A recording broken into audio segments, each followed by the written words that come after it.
दोस्तों नमस्कार, मैं हूं रजनीश और टेक चैनल में आपका स्वागत करता हूं। दोस्तों आज जो मेरे पास गाड़ी है तो ये है नेक्सॉन डीजल मॉडल है एक्सएम का। तो दोस्तों आप यहाँ पे देख रहे होंगे कि गाड़ी फिलहाल तो बंद है और यहाँ पे इंजन लाइट शो हो रहा है।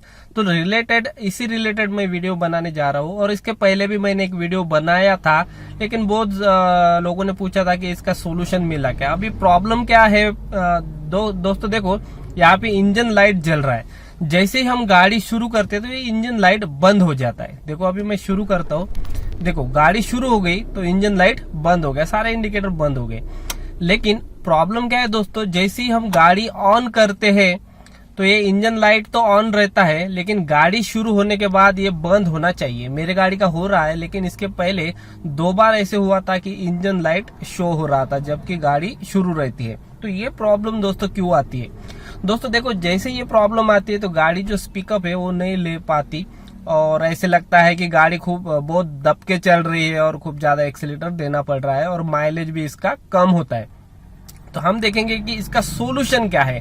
देखो मेरे गाड़ी में भी ये प्रॉब्लम आई थी और मैंने इसे सॉल्व भी किया था। तो एक बार ऐसे ही प्रॉब्लम आया था। तो देखो ये जो इंडिकेटर है गाड़ी शुरू होने के बाद, ये इंजन लाइट, और उसके बाद और एक मैं दिखाने वाला हूँ आपको कौन सा। देखो अभी मेरे पास मैनुअल है, तो ये है इंजन लाइट इंडिकेटर, और एक और है। तो उसके बाद ये जो इंडिकेटर ये भी आता है, ये डीपीएफ इंडिकेटर है और ये अक्सर डीजल गाड़ी में ही आता है। जैसे ये इंजन लाइट है ये शुरू रहता है शुरू गाड़ी में, और उसके बाद एक डीपीएफ इंडिकेटर जो है ये भी वहां पे रहता है और गाड़ी स्पीकअप नहीं ले पाती गाड़ी। और शोरूम में जाए तो वो तो बताते हैं हमें क्या करना पड़ता है। तो इसका सोल्यूशन क्या है मैं बताता हूँ अभी आपको। देखो ऐसा अगर आपका होता है तो देखो मेरे साथ जब हुआ था तो मैंने गाड़ी जो है तो शोरूम लेके गया था, क्योंकि मैं डर गया था कि ये लाइट क्यों आ रहा है, कुछ प्रॉब्लम तो नहीं है।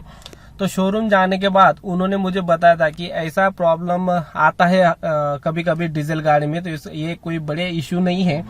तो इसके लिए दोस्तों क्या करना है, हम इको मोड पे गाड़ी चलाते हैं अक्सर, हमें लगता है कि इसका माइलेज ज्यादा आना चाहिए।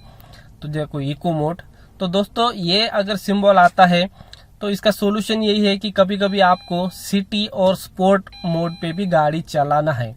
और ऐसा नहीं कि खूब बहुत सारा स्लो चलाएंगे तो एवरेज बढ़ेगा। तो उसके कारण इसका जो साइलेंसर रहता है तो उसमें एक सेंसर रहता है, तो उसमें कार्बन जमा हो जाता है और उसके बाद ये इंडिकेटर आता है और उसके बाद ये भी इंडिकेटर उसी के नीचे शो होने लगता है।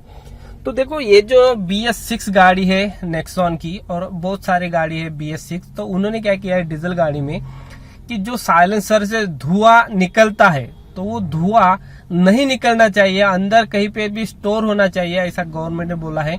उसके कारण ये जो धुआं है वो अंदर कार्बन जो है अंदर ही जमा रहता है। तो वो ज्यादा जमा होने के बाद ये गाड़ी ये इंडिकेटर देने लगती है। तो इसका सोल्यूशन यही है कि आपको गाड़ी भगाना है जरा स्पोर्ट और सिटी मोड पे भी। और जो मुझे सर्विस सेंटर में बताया था तो यही बताया था कि गाड़ी थर्ड गियर में 70 या 80 के स्पीड से जरा भगाओ, आरपीएम 2000 से ज्यादा होनी चाहिए और 1-2 मिनट ऐसे ही चलाओ। 70 से 80 के बीच में गाड़ी चलाना है थर्ड गियर पे।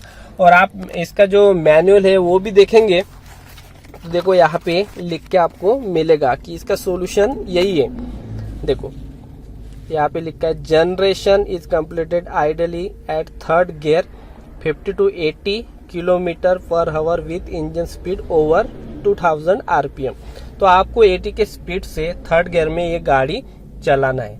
ये अगर इंडिकेटर आप में शो होता है आपके गाड़ी में तो आप सर्विस सेंटर जाएंगे तो वो लैपटॉप कनेक्ट करके, देखो यहाँ पे जो नीचे है तो यहाँ पे कहीं पे तो लैपटॉप कनेक्ट करते हैं और ये सिंबल वो निकाल के देते हैं।